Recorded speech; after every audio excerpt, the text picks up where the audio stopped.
Hello students, कैसे हैं आप सब। आशा करती हूँ आप अच्छे होंगे और अच्छे से अपनी पढ़ाई कर रहे होंगे।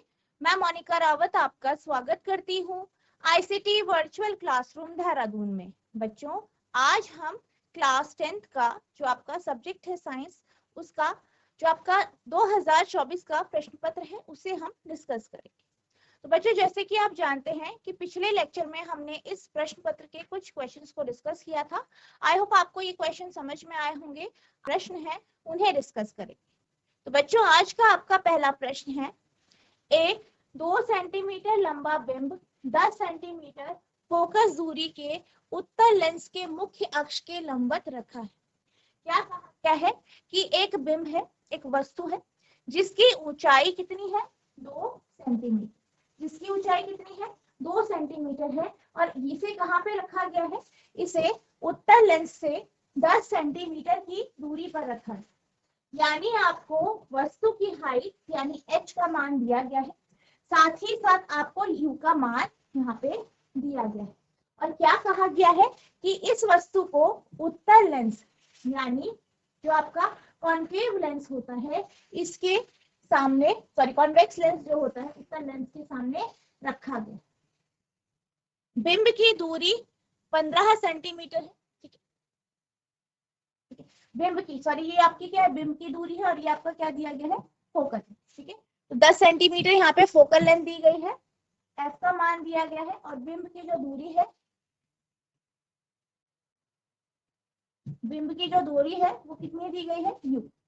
प्रतिबिंब की प्रकृति, स्थिति, आकार तथा आवर्धन ज्ञात कीजिए। यानी यहाँ पे क्या करना है कि जो प्रतिबिंब होगा, ठीक है, जो प्रतिबिंब होगा, इमेज होगी, उसकी प्रकृति यानी उसका नेचर क्या है, उसकी स्थिति यानी उसकी पोजीशन क्या है, और जो है मैग्निफिकेशन या आवर्धन कितना होगा, ये आपको यहाँ पे बताना है।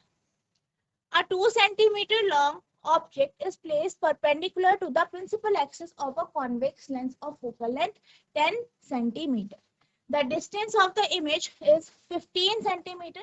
Find nature, position, size, magnification of the image. तो यहाँ पे आप देख सकते हैं क्या कहा गया है कि एक हमारे पास एक लेंस है जो कि कैसा है, कॉन्वेक्स या उत्तल लेंस है। उसकी फोकल लेंथ दी गई है f, वस्तु जो रखी गई है उसकी हाइट h, और u का मान दिया गया। ठीक है, तो किस प्रकार का आपका प्रतिबिंब बनेगा, ठीक है, वो आपको बताना है। जो है प्रतिबिंब, ठीक है, जो है प्रतिबिंब के बारे में भी आपको यहाँ पे बताना है। ठीक है, साइज, पोजीशन वगैरह सब कुछ आपको बताना। सबसे पहले जो इंफॉर्मेशन दी गई है इसे हम नोट कर लेंगे। तो सबसे पहले क्या कहा गया है, आपको वस्तु की हाइट यानी h का मान, ठीक है, आप लिखेंगे वस्तु की ऊंचाई,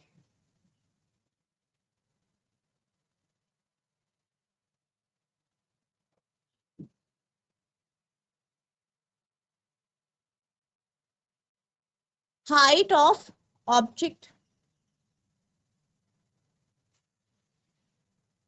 ठीक है, h कितना दिया गया है, 2 सेंटीमीटर। इसके साथ साथ क्या दिया गया है, उत्तल लेंस का दिया गया है आपको फोकल लेंथ यानी फोकस दूरी। तो आप लिखेंगे उत्तल लेंस की फोकस दूरी 10 सेंटीमीटर। ठीक है, नेक्स्ट क्या दिया गया है, बिंब की दूरी 15 सेंटीमीटर है यानी वस्तु की दूरी। ठीक है, तो आप लिखेंगे सबसे पहले यहाँ लिखेंगे फोकल लेंथ ऑफ कॉन्वेक्स,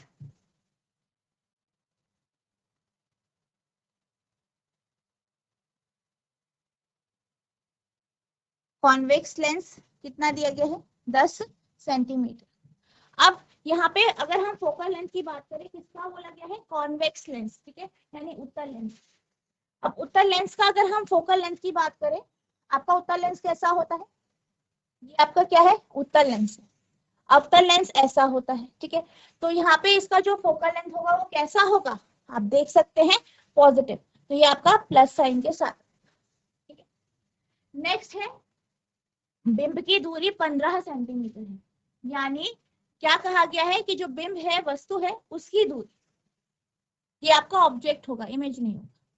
ठीक है, तो बिंब की दूरी आपको दी गई है, यू का मान दिया गया है, तो आप लिखेंगे बिंब की दूरी।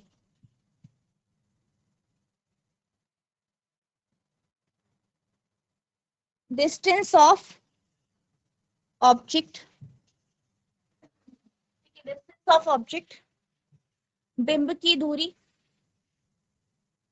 यानी क्या दिया गया है, यू।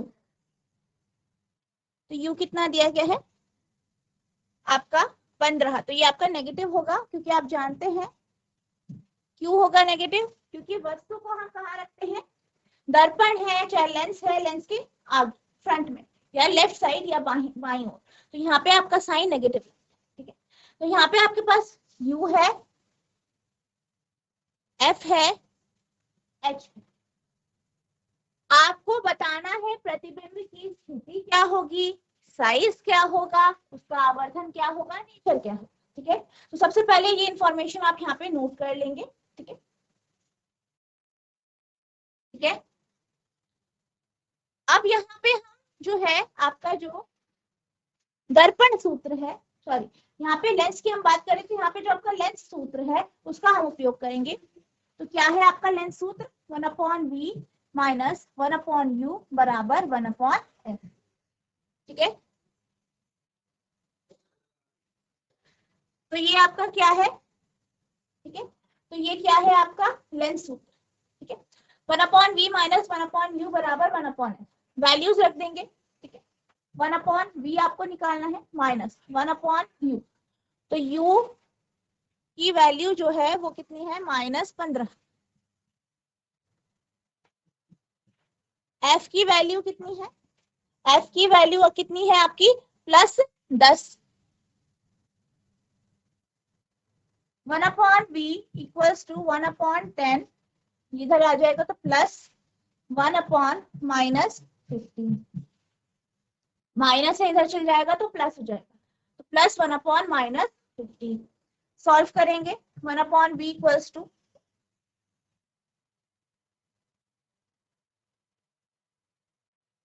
3 - 2, 1/v आ गया आपका 1/30। ठीक है, 1/30। ठीक है, ये आपका इस तरीके से आ जाएगा। तो यहाँ पे आपका जो v का मान आ गया है वो 30 सेंटीमीटर यहाँ पे आ गया। तो v का मान आप देख सकते हैं कितना आया है, 30 सेंटीमीटर। ठीक है, तो इस तरीके से हमने क्या निकाल दिया है, आपकी वस्तु की जो प्रतिबिंब है, वस्तु का जो प्रतिबिंब बन रहा है उसकी हमने स्थिति निकाल दी। ठीक है, आप इसे नोट करें।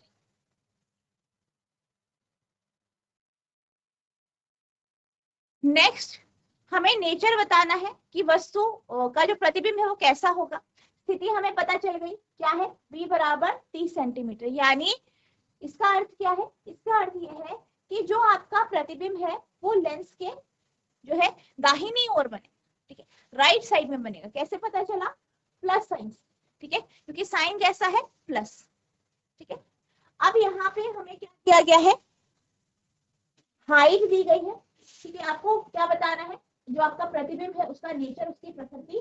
तो हम मैग्निफिकेशन के फॉर्मूले से इसको निकाल सकते हैं।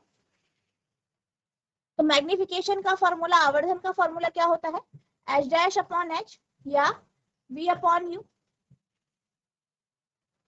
ठीक है, यही आपका फॉर्मूला होता है। ठीक है, तो m बराबर h' h या v/u क्या है, ये आपका यहाँ पे फॉर्मूला है। अब यहाँ से आप क्या कर सकते हैं, अगर हम यहाँ पे इससे बात करें तो यहाँ पे हम इमेज की हाइट यानी प्रतिबिंब की जो ऊंचाई है, प्रतिबिंब की ऊंचाई कैसी होगी, उसका मैग्निफिकेशन, उसका आवर्धन कैसा होगा, ये हमें पता चल जाए। ठीक है, तो हम क्या कर सकते हैं, h' का मान निकाल सकते हैं। h कितना है, 2, v का मान कितना है, 30, और u का मान कितना है, -15। ठीक है, u कितना है, -15, v कितना है, 30, और h कितना है आपका 2। h का मान प्लस में है। अब आप इसे सॉल्व करेंगे, h' की वैल्यू निकालेंगे।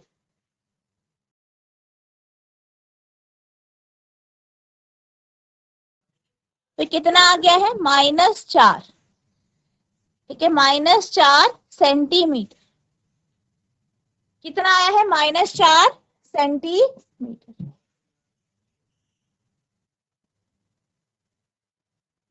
अब यहाँ पे जो आपका माइनस साइन आया है, आपने देख लिया यहाँ पे माइनस साइन आया है, ठीक है।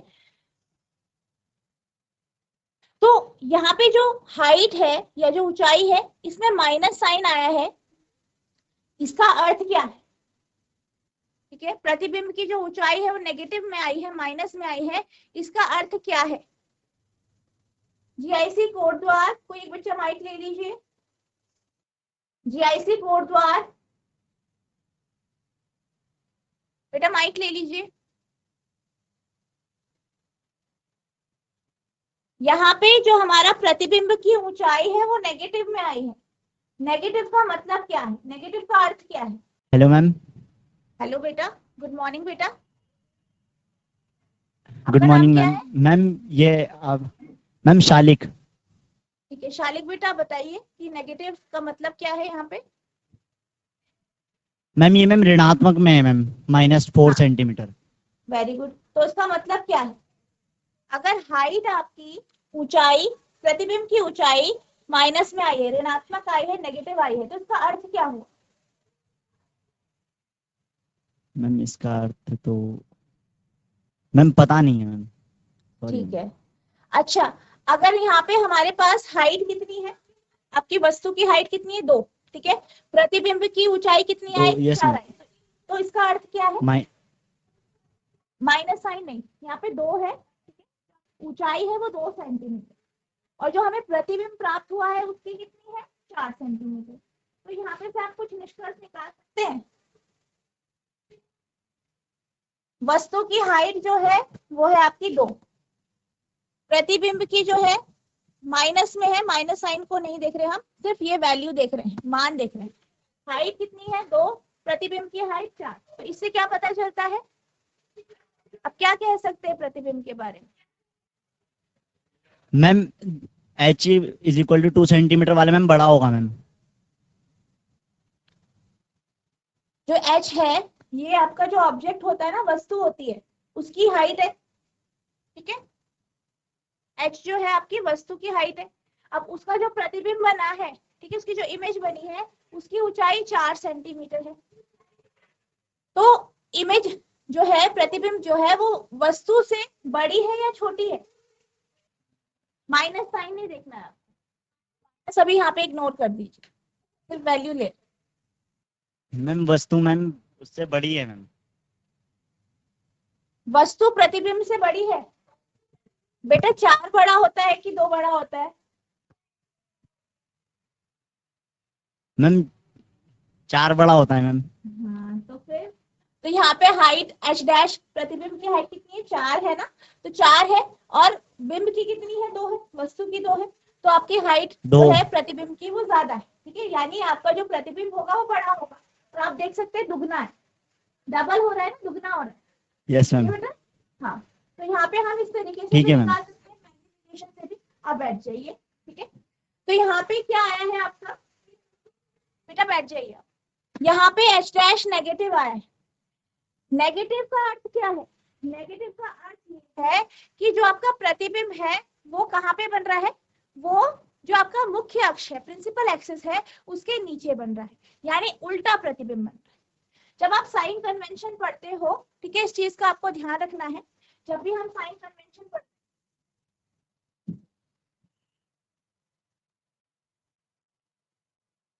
तो हम क्या करते हैं, जो डिस्टेंस या जो दूरी हम इधर की तरफ लेते हैं वो पॉजिटिव होती है, इधर की तरफ लेते हैं, ठीक है, तो ये आपकी नेगेटिव होती है। नीचे की ओर लेते हैं तो नेगेटिव होती है, और ऊपर की ओर लेते हैं तो पॉजिटिव होती है, ठीक है। इस चीज का आपको ध्यान रखना है। तो यहाँ पे नेगेटिव साइन क्या दिखा रहा है? नेगेटिव साइन ये दिखा रहा है कि जो आपका प्रतिबिंब है वो उल्टा प्रतिबिंब, यानी आपकी जो इमेज है वो इन्वर्टेड बनी है, उल्टी बनी है, सीधी इमेज ना बन के उल्टी इमेज बनी, तो नेगेटिव साइन आपका ये शो है, ठीक है। और अगर पॉजिटिव आती, ठीक है, इमेज की हाइट अगर पॉजिटिव आती, यानी प्रतिबिंब कैसा है? सीधा है, ठीक है, तो यहाँ पे हमें ये चीज पता चलती है। अब जैसे मैग्निफिकेशन का फॉर्मूला हमें क्या पता है, मैग्निफिकेशन का जो फॉर्मूला है, आवर्धन का जो फॉर्मूला है वो क्या है, m बराबर h dash upon h। h dash कितना आया -4, h कितना है 2, तो कितना है आपके पास -2, ठीक है -2। तो यहाँ पे आपकी वैल्यू देख सकते हैं 2 है, ठीक है 2 है यानी दुगना है, यानी जो इमेज बन रही है वो कैसी है, बड़ी है, मैग्नीफाइड है, आवर्धित है। नेगेटिव साइन क्या शो करती है, नेगेटिव साइन जो है ये शो करती है कि जो वस्तु का प्रतिबिंब है वो उल्टा बना, इन्वर्टेड बना, ठीक है। और तीसरी चीज यहाँ पे हमें क्या मिला है, जो आपका v का मान क्या है, पॉजिटिव है, ठीक है, यानी जो प्रतिबिंब है वो कहाँ बन रहा है, वो लेंस के दाहिनी ओर बन रहा है, यानी आपका जो प्रतिबिंब है वो कैसा है, वास्तविक। और आपने ये पढ़ा है कि जो मतलब मोस्टली जो आपने केसेस पढ़े हैं उसमें आपका जो रियल इमेज होती है, जो वास्तविक प्रतिबिंब होता है वो उल्टा हो, ठीक है। तो यहाँ पे जो आपका प्रतिबिंब होगा वो कैसा होगा, अगर हम प्रतिबिंब के बारे में बात करें, इमेज के बारे में बात करें, तो आपका जो प्रतिबिंब है वो कैसा बना, वास्तविक, यानी रियल वास्तविक प्रतिबिंब, ठीक है। उल्टा प्रतिबिंब, कैसा प्रतिबिंब, उल्टा, इन्वर्टेड, उल्टा, ठीक है। आवर्धित यानी मैग्नीफाइड, या वस्तु के आकार से बड़ा, और किधर बना आपका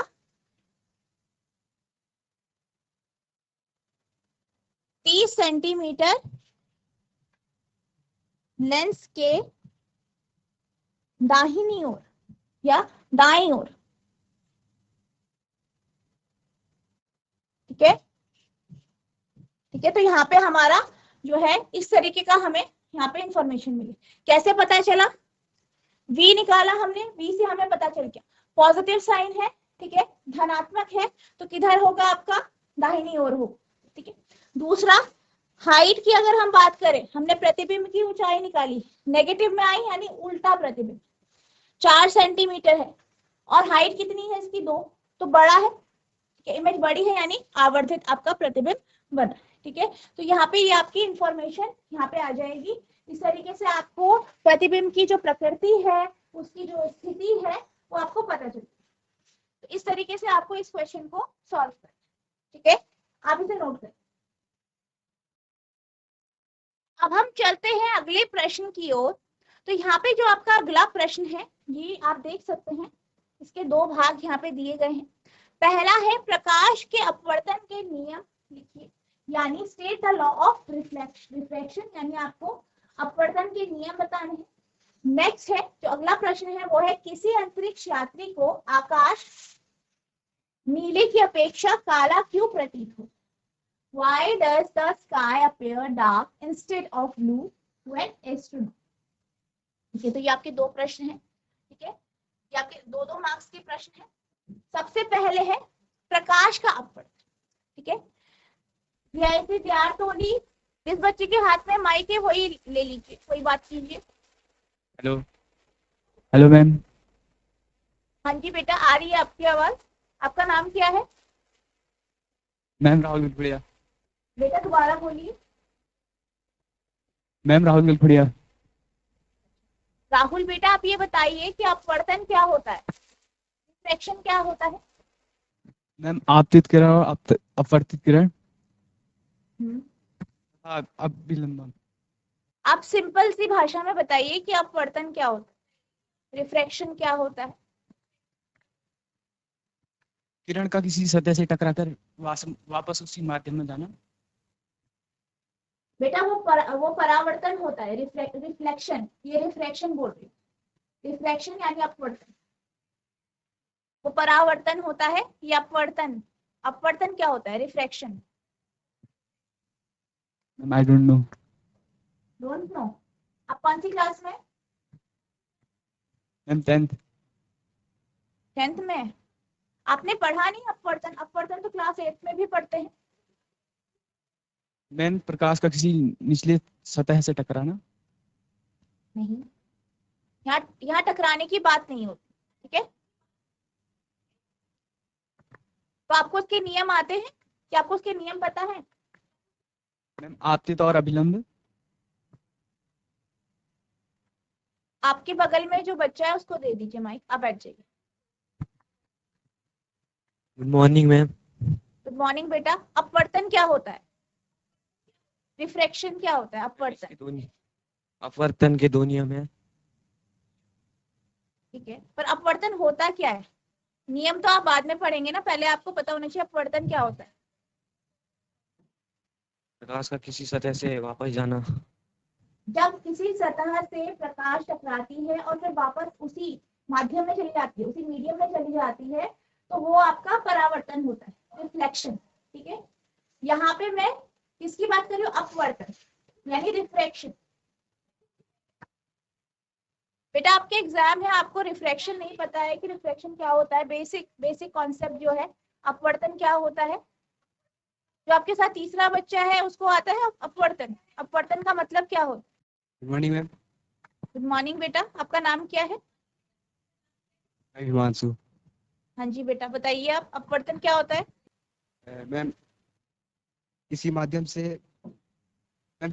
से जो किसी एक माध्यम से दूसरे माध्यम पे जो पहुंचने वाली जो तरंगें होती है। ठीक है, एक माध्यम से दूसरे माध्यम में जाती है। वेरी गुड, बैठ जाइए आप यहाँ पे देखिए, ये आपका सैंपल पेपर का क्वेश्चन है। ठीक है, और ये जो क्वेश्चन है ये पहले हमने प्रीवियस ईयर में भी करा है, तो बहुत इंपॉर्टेंट क्वेश्चन है, आपको पता होना चाहिए अपवर्तन क्या हो, तभी तो आप उसके नियम लिख पाएंगे। ठीक है, तो अपवर्तन क्या होता है, रिफ्रैक्शन क्या होता है? जब भी प्रकाश की किरण एक माध्यम से दूसरे माध्यम में जाती है, एक मीडियम से दूसरे मीडियम में जाती है, जैसे कि मान लीजिए जो प्रकाश की किरण है वो वायु से, ठीक है, एयर से आपकी जल में जा रही है। ठीक है, एक मीडियम से दूसरे मीडियम में, माध्यम क्या हो रहा है? बदल रहा है। जब हम टकराने की बात करते हैं ना, और फिर वापस किरण जो है पहले वाले माध्यम में चल जाती है, तो वो आपका क्या होता है? परावर्तन, रिफ्लेक्शन। जैसे हम दर्पण की बात करते हैं, मिरर। ठीक है, तो यहाँ पे क्या होता है आपका रिफ्रैक्शन में? वो रिफ्लेक्शन होता है, ये रिफ्रैक्शन होता है। ठीक है, यहाँ पे क्या होता है? प्रकाश की किरण एक माध्यम से दूसरे माध्यम में जाती है। जैसे कि हमने क्या माना कि प्रकाश की किरण कहाँ से जा रही है? वायु से जल में जा रही है। ठीक है, अब आप जानते हैं वायु कैसा है आपका? वो एक विरल माध्यम है। ठीक है, उसकी जो घनत्व है, ऑप्टिकल डेंसिटी जो है, ठीक है, प्रकाश की जो घनत्व है वो कम है। वहीं अगर हम पानी की बात करें या जल की बात करें, उसका घनत्व अधिक होता है। अब क्या हो रहा है? माध्यम में बदलाव आ रहा है, चेंज आ रहा है, और किरण कहां से कहां जा रही है? एक विरल माध्यम से, ठीक है, यानी हवा से जल में मीडियम चेंज हो रहा है। मीडियम चेंज होने के कारण क्या होता है कि जो प्रकाश की किरण है वो अपने पथ से थोड़ा सा मुड़ जाती है। ठीक है, उसको जाना था इस तरीके से सीधे, और क्या हुआ? वो अपने पथ से थोड़ा मुड़ गई। इसी को हम क्या कहते हैं? अपवर्तन यानी रिफ्रैक्शन कहते हैं। ठीक है, तो रिफ्रैक्शन क्या होता है? जब भी प्रकाश की किरण एक माध्यम से दूसरे माध्यम में जाती है, ठीक है, तो वो अपने पथ से मुड़ जाती है, बेंड हो जाती है। यही जो फिनोमिना है, यही परिघटना क्या कहलाता है? अपवर्तन कहलाता है। ठीक है, अब हमने बोला कि जो पहला हमारा माध्यम था वो क्या था? एयर यानी वायु। दूसरा माध्यम क्या था? जल यानी वाटर। अब जल क्या है? सघन माध्यम है। आप जनरली भी सोच सकते हैं कि जो पानी है उसका घनत्व ज्यादा होता है एयर से। ठीक है, अब क्या हो रहा है? चेंज हो रहा है मीडियम। तो जब भी एक माध्यम से दूसरे माध्यम में जाता है तो बेंडिंग होती है, मुड़ जाता है पथ से। प्लस एक और चीज ध्यान रखनी है, जब भी किसी विरल माध्यम से, ठीक है, एयर से या वायु से, ठीक है, वायु से जब जल की ओर जा रहा है, ठीक है, यानी विरल से सघन माध्यम की ओर जब किरण जाती है, तो जो आपके पास अपवर्तित किरण आपको मिलती है वो नॉर्मल की तरफ या अभिलंब की तरफ थोड़ा सा मुड़ जाती है। ठीक है, और अभिलंब क्या होता है? अभिलंब एक इमेजिनरी या काल्पनिक सीधी रेखा है जो कि आपकी इंटरफेस या जो आपके दो मीडियम जो है, जो दो माध्यमों के बीच में जो आपकी ये लाइन है वो क्या कहलाती है? इंटरफेस। तो इससे क्या होती है? लंबवत होती है। तो क्या होता है? जब भी किसी सघन जो है विरल माध्यम से सघन माध्यम की ओर किरण जाती है तो वो नॉर्मल की तरफ तरफ या अभिलंब की तरफ, ये क्या है, नॉर्मल, या जिसे आप क्या कहते हैं, अभिलंब, ठीक है, अभिलंब के, तो ये इसकी तरफ मुड़ जाती है। वहीं जब, ठीक है, मान लीजिए आपके पास जो है माध्यम कुछ इस तरीके से है, मान लीजिए माध्यम है, यहाँ पे क्या है, वाटर है यानी पानी या जल, और यहाँ पे क्या है, वायु।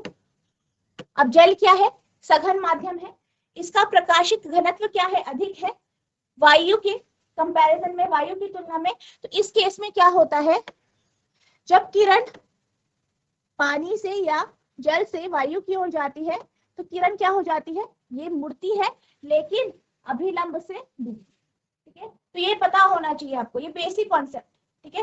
तो अपवर्तन क्या होता है, जब भी प्रकाश की किरण एक माध्यम से दूसरे माध्यम में जाती है तो वो अपने पथ से थोड़ा सा मुड़ जाती है, इसी को हम रिफ्रैक्शन या अपवर्तन कहते हैं। अब यहाँ पे आपसे कहा गया है कि आपको अपवर्तन के नियम बताने हैं, तो यहाँ पे आपके पास अपवर्तन के दो नियम हैं। पहला क्या है, पहला नियम ये कहता है कि जो आपकी अपतित किरण है, ठीक है, अपतित किरण, अपवर्तित किरण और जो नॉर्मल है, ठीक है, जो अभिलंब है, ये सब एक ही प्लेन में एक ही तल पर होते हैं। और दूसरा नियम क्या कहता है, sine i upon sine r बराबर एन होता है, या जिसे आप अपवर्तनांक कहते हैं। एन यानी यहाँ पे अपवर्तनांक है, एक स्थिरांक है, ये क्या है, ये स्थिरांक है, ठीक है। अपवर्तनांक के बराबर होता है क्या, sine of i upon sine of r. अब यहाँ पे अगर हम आई और आर की बात करें तो आई क्या है, आई जो है एंगल आई, वो अपतित किरण और अभिलंब के बीच का कोण है, और एंगल आर यहाँ पे अपवर्तित किरण, ठीक है, अपतित किरण और नॉर्मल के बीच आई, और अपवर्तित किरण और नॉर्मल या अभिलंब के बीच का जो कोण होता है उसे आर कहते हैं। तो साइन ऑफ आई, साइन किसका, आई का, अपॉन साइन आर का, बराबर किसके होता है, अपवर्तनांक, एक कांस्टेंट वैल्यू जिसे आप क्या कहते हैं, अपवर्तनांक, ठीक है, या रिफ्रैक्टिव इंडेक्स, ठीक है। तो ये आपके दो नियम, ठीक है।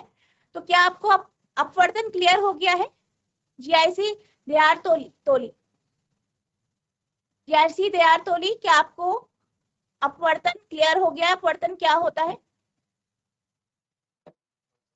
अगर आ गया समझ में तो हाथ खड़ा कर दीजिए, आ गया है समझ में, ठीक है।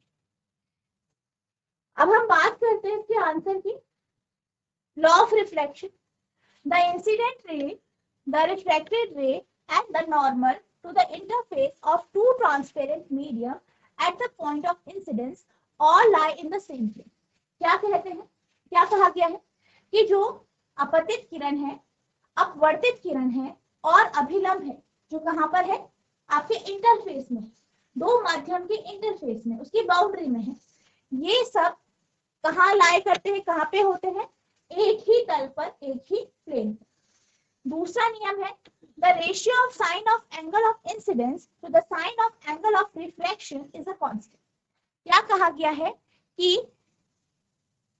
एंगल ऑफ इंसिडेंट यानी जो आपका अपतन कोण है उसका साइन, और जो आपका अपवर्तन कोण है, उन दोनों का जो रेशियो होता है, उनका जो अनुपात होता है, वो एक स्थिरांक होता है या एक कांस्टेंट वैल्यू होती है for the light of a given color and for the given pair of media.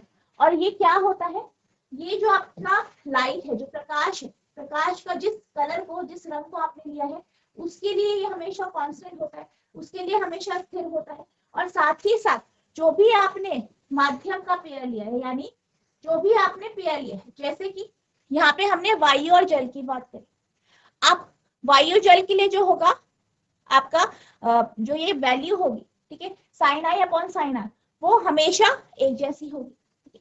इसी तरीके से अगर हम माध्यम ले लेते हैं, मान लीजिए जल और कांच, ठीक है, तो उसके लिए जो रिफ्रैक्टिव इंडेक्स या जो यहाँ पे हमारे पास जो अनुपात आया है, ये हमेशा उस केस में कांस्टेंट होगा। यानी जो स्पेसिफिक आपने पेयर लिए हैं, जो स्पेसिफिक आपने यहाँ पे क्या लिए हैं, पेयर लिए हैं माध्यम के, उसके लिए ये क्या होगा, कांस्टेंट होगा।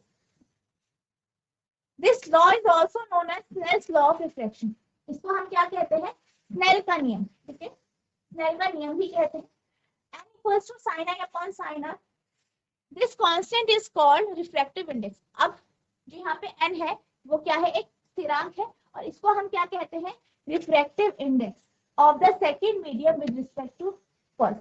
यानी जो दूसरा मीडियम है, दूसरा माध्यम है, उसका पहले माध्यम के सापेक्ष जो है ये क्या होता है, अपवर्तनांक कहलाता है। ठीक है, रिफ्रैक्टिव इंडेक्स के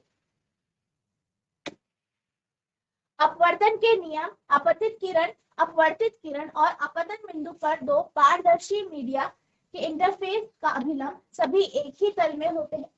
किसी दिए गए रंग के प्रकाश और मीडिया के लिए दिए गए जोड़े के लिए अपतन कोण की ज्या और अपवर्तन कोण की ज्या का अनुपात एक स्थिरांक है। इस नियम को स्नेल के अपवर्तन के नियम के नाम से भी जाना जाता है। n बराबर sine i upon sine r, sine i बटा साइन आर।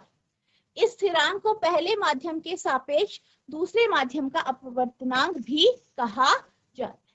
ठीक है, तो ये आपका क्या है, यहाँ पे नियम है, इसके नियम है, अपवर्तन के नियम है।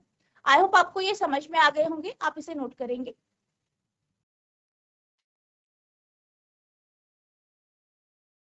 अब हम चलते हैं, जो आपका दूसरा प्रश्न है उसकी ओर चलते हैं। तो दूसरा प्रश्न क्या कहा गया है, किसी अंतरिक्ष यात्री को आकाश नीले की अपेक्षा काला क्यों प्रतीत होता है। ठीक है, तो यहाँ पे क्या कहा गया है कि जब भी कोई अंतरिक्ष यात्री स्पेस में जाता है, अंतरिक्ष में जाता है, तो उसे जो है अपने चारों तरफ या जो उसका आसमान जो है उसे काला दिखता है नीले की बजाय। ऐसा क्यों होता है? अब ऐसा इसलिए होता है क्योंकि जब हम अंतरिक्ष की बात करते हैं तो अंतरिक्ष में आपका एटमॉस्फेयर यानी वायुमंडल नहीं होता। ठीक है, वायुमंडल नहीं होता है, तो वायुमंडल के कारण क्या होता है, जो प्रकाश की किरण है वो स्कैटर होती है। ठीक है, वो क्या हो जाती है, आपकी जो है वो बिखर जाती है, स्कैटरिंग उसमें होती है, जिस कारण क्या होता है, हमें आसमान नीला दिखाई देता है। अब पृथ्वी के चारों तरफ क्या है, आप जानते हैं वायुमंडल होता है। ठीक है, वायुमंडल क्या है, आपका गैसों का एक आवरण। ठीक है, एनवेलप ऑफ गैसेस, गैसों का एक आवरण है। तो यहाँ पे क्या होता है, जब प्रकाश की किरणें पृथ्वी पे आती हैं तो वो वायुमंडल से गुजरती है, एटमॉस्फेयर से गुजरती है। एटमॉस्फेयर में जो है अलग अलग गैसों के क्या है, आपके कण हैं, पार्टिकल्स वगैरह हैं। वो क्या करते हैं, वो लाइट को स्कैटर कर देते हैं, प्रकाश को स्कैटर कर देते हैं, जिस कारण क्या होता है, हमारा जो स्काई है या जो हमारा आसमान है, ठीक है, आकाश जो है वो हमें नीला प्रतीत होता है। लेकिन जब हम एटमॉस्फेयर से बाहर या हम अंतरिक्ष में जाते हैं तो अंतरिक्ष में आपकी किसी भी प्रकार की कोई भी गैस नहीं है, वहां पे आपका वायुमंडल नहीं है, गैसें नहीं है, तो जिस कारण क्या होता है, वहां पे कोई भी ऐसा माध्यम नहीं है जिसके कारण आपकी प्रकाश की किरण जो है वो स्कैटर हो। इसीलिए हमें जो है अंतरिक्ष में या जो अंतरिक्ष यात्री है उसे जो आसमान है, जो आकाश है, वो डार्क रंग का या गहरे रंग का या काला दिखाई देता है। ठीक है, to an astronaut the sky looks dark and black instead of blue because there is no atmosphere containing air in the outer space to scatter sunlight. अब जो आपके अंतरिक्ष यात्री होते हैं उनको जो है आकाश काला क्यों दिखाई देता है, नीले की अपेक्षा काला क्यों दिखाई देता है, क्योंकि वहां पे एटमॉस्फेयर नहीं है, वायुमंडल नहीं है। वायुमंडल नहीं है तो क्या है कि कुछ भी ऐसा माध्यम नहीं है जिससे प्रकाश की किरण, ठीक है, या जो आपकी सनलाइट है, सनलाइट जो है सूर्य का जो प्रकाश है उसकी जो किरणें हैं वो स्कैटर हो पाए। So there is no scattered light to reach our eye in the space. तो इसलिए वहां पे कोई भी ऐसी किरण नहीं होती जो कि स्कैटर हो जाए, ठीक है, और हमारी आंखों तक पहुंचे। Therefore the sky looks dark and black there. इसलिए हमें अंतरिक्ष में आकाश काला और गहरे रंग का दिखाई देता। एक अंतरिक्ष यात्री को आकाश नीले के बजाय गहरा और काला दिखाई देता है क्योंकि बाहरी अंतरिक्ष में सूर्य के प्रकाश को बिखेरने के लिए वायु युक्त कोई वातावरण नहीं है या वायुमंडल नहीं है। इसलिए बाहरी अंतरिक्ष में हमारी आंखों तक पहुंचने के लिए कोई बिखरा हुआ प्रकाश नहीं है, इसलिए वहां आकाश गहरा और काला दिखता है। ठीक है, तो इस तरीके से आपको यहाँ पे आंसर लिखना है।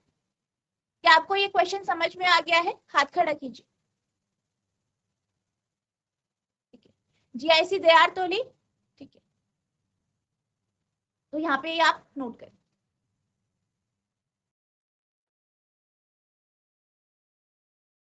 बच्चों, आज हमने जो आपका ये सैंपल पेपर का जो क्वेश्चंस है उसको कुछ क्वेश्चंस हमने डिस्कस किए। आई होप आपको ये क्वेश्चन समझ में आए होंगे। नेक्स्ट लेक्चर में हम इसके जो आगे के जो आपके प्रश्न हैं उन्हें ही कंटिन्यू करेंगे। साथ ही साथ आपके जो बाकी इंपॉर्टेंट क्वेश्चंस हैं, जो आपके प्रीवियस ईयर के या पिछले जो आपके प्रश्न पत्र में जो क्वेश्चन आए हैं, जो सैंपल पेपर में आपके क्वेश्चंस हैं, उनको हम डिस्कस करेंगे। तो बच्चों, मुझे आशा है कि आपको जो आज पढ़ाया गया है ये अच्छे से क्लियर हो गया होगा।